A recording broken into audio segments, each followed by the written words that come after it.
مراسم چهارشنبه سوری در پیشگاه اعلی حضرت همایون شاهنشاه و والا حضرت ولایت عهد برگزار گردید. والا حضرت ولایت عهد یکی از لاله ها را روشن فرمودند. مراسم چهارشنبه سوری یکی از یادگارهای ایران کهن است که پس از گذشت قرنها هنوز در میان مردم این سرزمین حفظ گردیده است.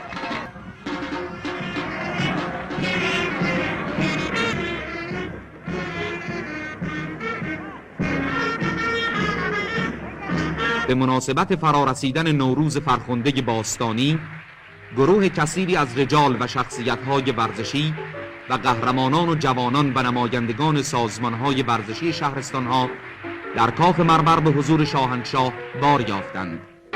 در این موقع شاهنشاه به اتفاق والا حضرت ولایت عهد به محبته کاخ مرمر تشریف فرما گردیدند.